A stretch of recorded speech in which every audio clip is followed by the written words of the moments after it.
Okay, what is going on? I'm very excited for this video. This is arguably the most valuable video we've ever created. I'm going to walk you through 47 outreach copywriting rules. I can guarantee you, if you bake these rules into your approach to crafting your cold outreach messages, you will enjoy a serious spike in positive replies and ultimately sales.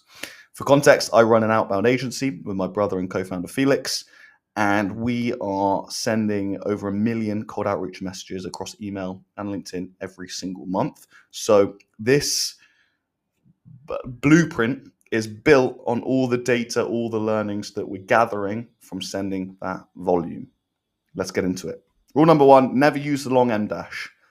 It is the number one telltale sign of an AI generated message. No one used this long em dash pre-AI age, and the LLMs, particularly ChatGPT, absolutely loves using it. So just use a regular dash instead. Number 2 is to keep your paragraphs to 2 lines max generally. The email must be digestible and scannable. We're in this volume-based era of outbound. Your buyers are bombarded with so many more messages than ever before. So we need to ensure that we hook them immediately. And the danger with big blocks of text is that's gonna kill engagement, because that's going to increase the perceived effort to digest your email. Number 3 is emails can be long or can be short or long. You see a lot of content from other outbound operators dictating that your emails must be 60, 70, 80 words max. What we're finding particularly recently is that longer emails can actually be more effective. But equally, we run campaigns that are just a few lines and also deliver really strong results. So there's no hard and fast rule around word count. Try both. Number 4, ensure your case studies are relevant. So when we send cold emails, we want to generally try and include some social proof. We're reaching out to someone cold. They likely have no familiarity with our brand. So we want to provide evidence that other people have validated our value proposition. And it's all well and good providing case studies, but if they bear no relevance to the person we're targeting, then you completely diminish its impact. So when you're referencing other companies you work with, just ensure that you acknowledge the parallels between that company and the company you're targeting. Like in this example, if I'm targeting, say, Revolut, I say we work with Monzo, in brackets, they're also in fintech like you. It's not a very good example because obviously obviously Revolut are familiar with Monzo, but you get the idea. And if you lack a lot of case studies and you lack case studies that align with the companies you're targeting, then at least try and acknowledge that. So again, in brackets, you could say we work with Monzo. They're not exactly HR tech if I'm targeting an HR platform. However, they are also a startup like you. So you can always try and find some commonality between the two. Number 5 is to make your personalizations sound natural, right? Using a natural tone is really important, especially in this AI-dominated era where the language is so polished and generally so formal. We just want to ensure we make it sound like a human being. So rather than, "Hi Pen, I saw you're the Chief Executive Officer at Stack Optimized Limited," we want to use something like, "Hi Pen, I saw you head up SO." I mean, that's quite an extreme example of making it really casual and natural, but you get the idea. I'm going to be much more receptive to that kind of language.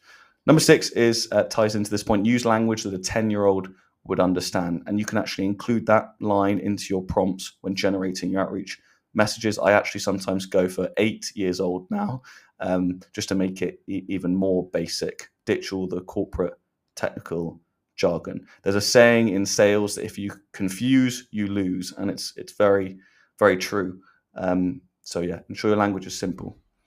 7, avoid repeating the same language or personalization points, because repetition is going to make the message feel templated, right? Like we've got a mass email with lots of placeholders we're just swapping in. If someone sends me an email and they mention my company multiple times, it not only comes across as a little unprofessional, but it also it comes across just a little stiff and rigid. So we want to use varied, natural phrasing to keep it human. Number 8 is to always make sure the core idea of what you're offering is clearly communicated. Just ties into what I mentioned about confuse, you lose. Some people like to be a little bit too clever, a little bit too cryptic with their messaging, and that's just going to piss off your prospects, right? You want to ensure your value proposition, your product is very clearly communicated. And we've got to remember that the default state of mind when someone receives your cold email is one of frustration. We've sent them a message unsolicited. We're an interruption in their day-to-day workflows, and we want to try and minimize the level of effort required to digest our message. Number 9, all phrasing, structure, and wording must be uniquely generated based on the prospect. So do not prompt the AI to follow rigid lines with placeholders for personalization. So what this really means is if you're generating your message in Clay, rather than establishing a template and then having placeholders in there, just provide guidelines for what each line is designed to do. So sentence 1 should be a casual introduction. Sentence 2, pain point statement. So go with guidelines, line by line guidelines, rather than actually spelling out lines and then having the placeholders in there. That's going to ensure that not only you get a lot of variability, all your emails are very variable, which is going to optimize for deliverability, but it's also going to ensure that your emails just flow as smoothly as possible as well. Number 10, follow-ups must always provide something fresh. This is such an important principle. This is a really easy way to dramatically increase engagement, because what most people tend to do is they front load all of their good stuff into the first touch point in their sequence, the first email, the first LinkedIn DM, and then the remaining 3, 4, 5 steps in the sequence are just empty, right? They're just nudges, they're reminders, like just bumping this to the top of your inbox, or just wondering if you had a chance to see my first my email. And it's futile and it's illogical, because the reason they likely didn't engage with your first message is because it didn't resonate with them. So if we're just trying to redirect them back to that first message, then it's like flogging a dead horse, right? So what we need to do is provide additional value or insight, or touch on a different pain point, different CTH, provide something fresh in every step of the sequence, and then you're going to create a really powerful compounding effect. If someone hits me with email 1 and references the fact that I launched my business 2 years ago, and then the follow-up references that I actually launched a business with my brother, and then the message after that references that we've just hired a new GTM, it's going to create a really powerful compounding effect. It shows you've really done your homework. So ensure you spread all of your value and quality equally throughout the sequence. We very frequently get proportionate reply rates in every step of our sequence. In fact, we're currently running a 6-step sequence for our agency, and what we're actually noticing is the reply rate is increasing throughout the sequence. So email 4 at the moment is getting the highest number of replies, positive replies. Ensure follow-ups flow as well. So you want to ensure that there's consistency that permeates the entire sequence in terms of the messaging and the tone. If not, it's going to be quite jarring and it's going to erode trust as well, right? You want to ensure there's consistency throughout in terms of the narrative and the tone. Number 10, avoid mentioning the sender company. So when you are sending cold emails, either for your company or for your clients, just avoid mentioning the company name. And the reason being is when we just reference our company, it immediately switches the buyer brain from this is a human trying to connect with me to this is a sales rep trying to pitch. So we don't need to mention our company. Just try and focus the message entirely on the recipient.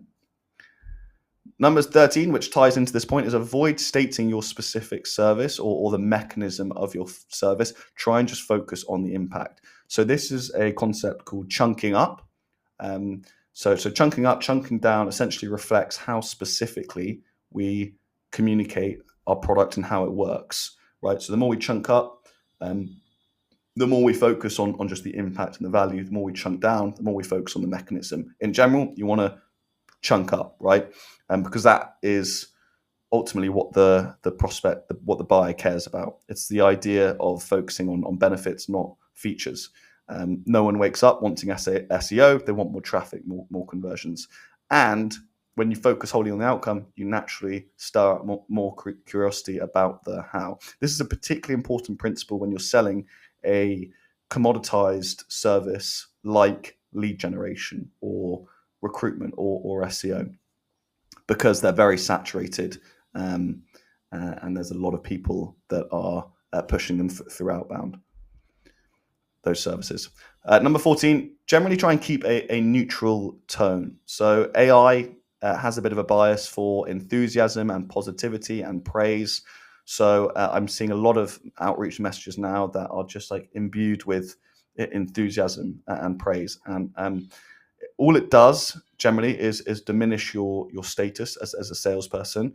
And it also arguably hurts trust, because you're reaching out to someone cold.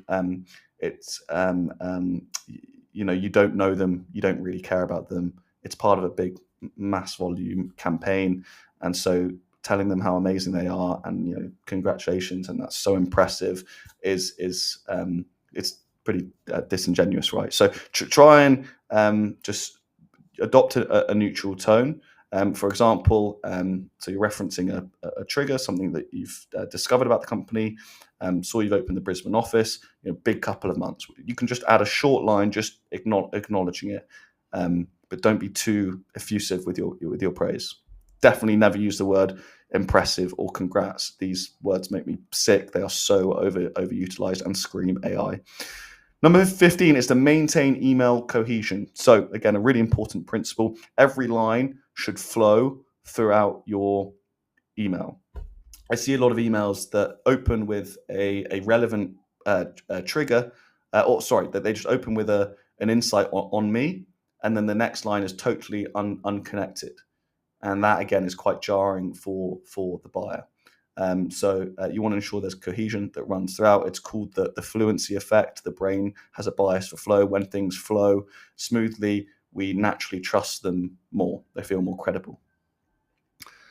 So what I like to do actually to drive email cohesion is the opening line, I might acknowledge something good about their business. And then in the closing statement, maybe in the PS line or in the sign off, I might address that. So say like, either way, keep up those great reviews that you've got for your hotel, something like that, if the opening line is acknowledging a specific positive review. So you can use that line to dovetail with the first line to drive that cohesion. 16, lead with immediate engagement. Your opening line must scream relevance, right? The quicker they understand why it matters, the more likely they are to keep reading. So you've got to ensure that first line is relevant, and you can take that to a greater length by ensuring the relevant parts of that message are front loaded right at the very start of that sentence. And the reason being is that's because you want to optimize the preview text. So the preview text is the part of your email that's visible to the recipient when they're just viewing the email in their inbox, right? You've got the subject line, then you've got the preview text, which is the first few words of your first line.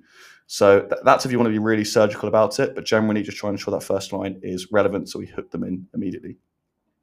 Number 17 is generally make the CTA low commitment but specific. You'll notice in a lot of these principles I'm stressing generally because there are very few principles that are universal here and also timeless. The theory is constantly evolving, and some of these principles are dependent on the type of business you're targeting, the type of industry you're targeting. So I just want to stress that. So generally make the CTA low commitment but specific. For example, can I share a 2-minute video which actually explains why hotels specifically are switching into this strategy, rather than just can I share that 2-minute video. That can still work, which is why I've added that in this principle, but it's generally more impactful when you specify the value of what it is you want to share with the prospect. Number 18, stack signals. This is a really powerful and underutilized principle. What we mean here is rather than identifying just one signal and then building an email around that, you want to try and identify multiple and then combine them into one really powerful email. So for example, we might identify that a company's hiring for an SDR. That might mean they're looking to grow, so we're going to target them. But we're not going to stop there. We're going to see if they've also been recently funded. We'll see. We'll try and see if the person we're targeting is maybe just a few months into their role. That is how you're going to again create a really powerful compounding effect, and no one's really doing that. Number 19 is to frame value without talking about yourself. So again, we've touched on this in previous principles, but don't talk too much about yourself. Don't open with who you are, what your company does. Instead, describe the painful status quo, then hint at the shift others are making, right? So rather than like, we help companies do X, Y, Z, just say more generally, what we're seeing is some companies are switching over to solving this problem in this way. Can I share more info? Again, instead of our product solves X, Y, Z, use we're seeing more businesses like yours do it this way. Number 19, never use language like should I send it over or do you want me to send it over? This is a subtle one. But that kind of language is going to really trigger defensiveness in the recipient, right? You're reaching out to someone cold, you're an interruption, their state is one of frustration automatically. They do not want to do anything, right, to cooperate with you. They do not want to, because by saying yes, what they're essentially doing is confirming that they want you to do something, right?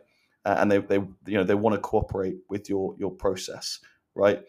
As a buyer, being targeted cold, your mindset naturally is to not expose too much interest or commitment, right? So all we need to do is subtly rephrase that to, would it be okay if I send it over? Do you mind if I share it with you? We're acknowledging, therefore, that we're reaching out to them cold. They're likely not in market. They likely don't want anything from us.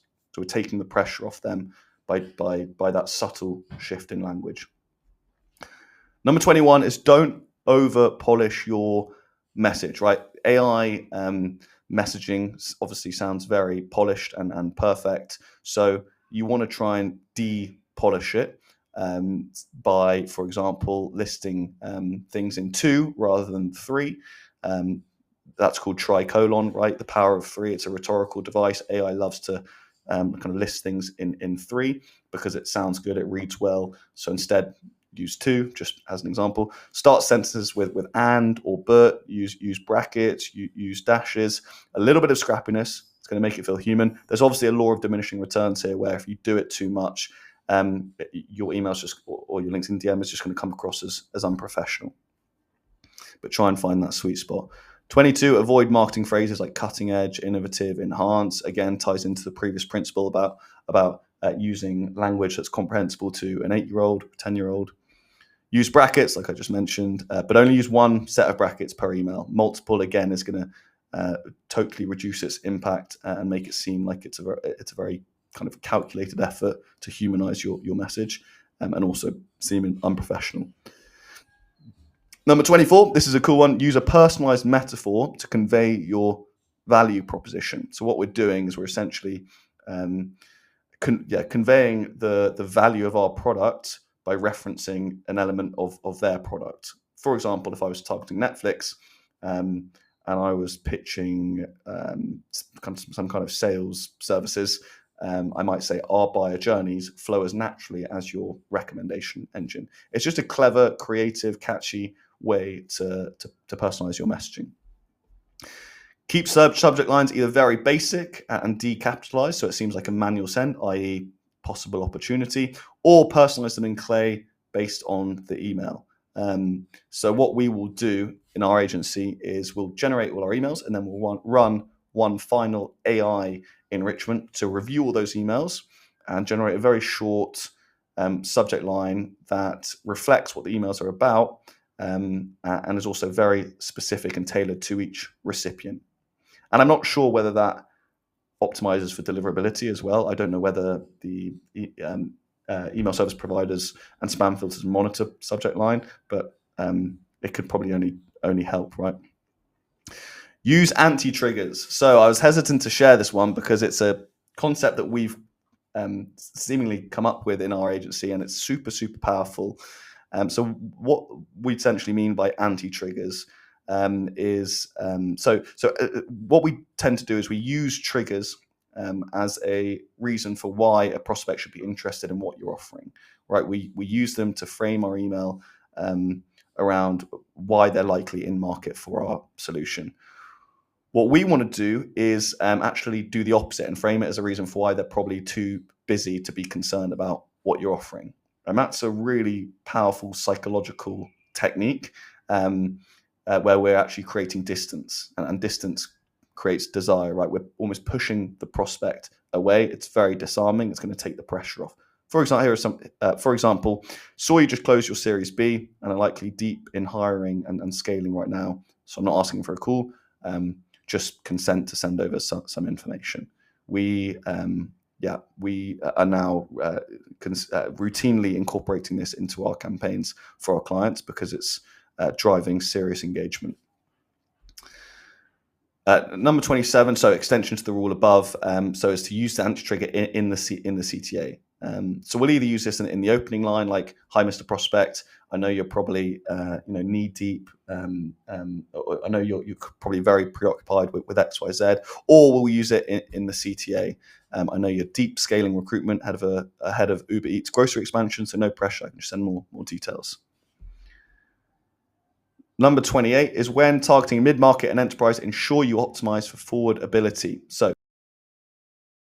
what we mean by forwardability is how easy is it for the prospect to share your email with someone else in the company, right? And what makes an email forwardable is if the value proposition, what you're offering in your email, is very clearly communicated, right? If it's quite confusing, then the prospect probably isn't going to even entertain it in the first place, or they might have to spend a bit of time adding additional context when forwarding it to someone else in the buyer committee, and that's going to involve friction, and friction kills sales and momentum. So ensure that, particularly when targeting mid-market and enterprise, when there's generally lots of stakeholders in the decision-making unit, ensure that the message is very simply communicated. Number 29, try to stick to one question per email. If you send an email with multiple questions, multiple question marks, it can come across as unprofessional, but it also increases the perceived effort to engage with that email because it's quite it just immediately signals that, okay, well, there's questions here I need to answer. And I have no obligation to share my time with this person. So what I will do is just stick to one question per email. If, for example, I ask that in the body of the email, like if I'm inquiring about a potential problem they might be struggling with, then in the CTA, rather than asking a question like, "Can I share more info?" I'll just rephrase that to "Let me know if I can share more info" as a sentence. Again, quite a subtle principle, but it's going to drive engagement. Number 30 is to use disarming language in your breakup email. So the more messages, the more cold outreach messages you send someone, the more frustrated they're going to get. And so particularly in that final message, we want to acknowledge that this is the final message to again, disarm the prospect and avoid being marked as spam. Number 31 is to ditch the overused filler phrases like "just reaching out," "wanting to introduce," "touch base." These are just massively overused phrases that immediately signal this is a marketing or sales email. And again, that ties into a broader principle around pattern disruptors. Pattern disruptors is the just practice of incorporating elements into your outbound motion that disrupt the patterns, right, that go against the norm. And that's super important today as we're in this volume-based era of outbound. We need to stand out. We need to be distinctive with our messaging. 32 is to try using urgency triggering language. Again, use this one with caution because we don't want to piss people off, which there's a danger that can happen by using this kind of language. So use it delicately, but Phrases like, others are already switching to this. I saw a few competitors move early on this. Try and get a bit more specific with your language there. Be real, be honest, don't lie, and avoid criticizing the recipient, or avoid language that is going to almost like seem accusatory, as if the recipient is doing something wrong, right? So you want to use very, again, disarming language, like I'm not sure how you're doing this exactly, but what we're seeing is X, Y, Z. And again, that segues nicely into this follow-up point, which again is an extension of this point, is use disarming language like, I'm not sure how you're currently doing this, because you never want to be presumptuous. You never want to be too assertive or too direct in your copy, generally speaking. 34, be specific. So humans think in specificities, not generalities. So rather than I spoke to a founder recently, use I spoke to Felix Frank. He's the founder at Stack Optimize. If you're too general, too vague, that's gonna kill trust. 35. Again, this is quite a controversial one, but it ties into the previous principle around avoiding mentioning your company name. It's a similar idea here. Avoid ROI metrics. Numbers generally dehumanize the message. Try to just focus on telling an emotive story instead. And people are just naturally skeptical of ROI metrics. There's no way to prove them in your message. And what I prefer to do when I'm talking about case studies, which is where we reference our ROI metrics, I'll just really focus on the parallels between that company and the company I'm targeting. That's generally all you need to do to build that trust and get your buyers to lean in. 36 is to get hyper-focused and specific on your prospects' pains, not the company problems. And this is now something that you can do at scale with tools like Clay, is you can get AI to review the job title, review the company, review the industry, and identify really specific pains that each prospect in your list is likely battling with. So focus on those pains, not the broader business objectives. So for example, a pain for a sales leader might be email campaigns lacking positive replies because the messaging is weak. The problem for the business is low sales. The former will always resonate more. Focus on prospects' pains. 37, reduce the perceived effort to implement your solution. So the status quo bias is one of the biggest hurdles that we have to navigate as salespeople, right? The bias to just keep things the same because people don't like change, because that involves pain and time. So again, this is not something that would be appropriate for every campaign that you run or every solution that you're pitching, but we can disarm preempt that objection through our copy by just stressing that the ease of implementation is very seamless. 38, use less enthusiastic punctuation.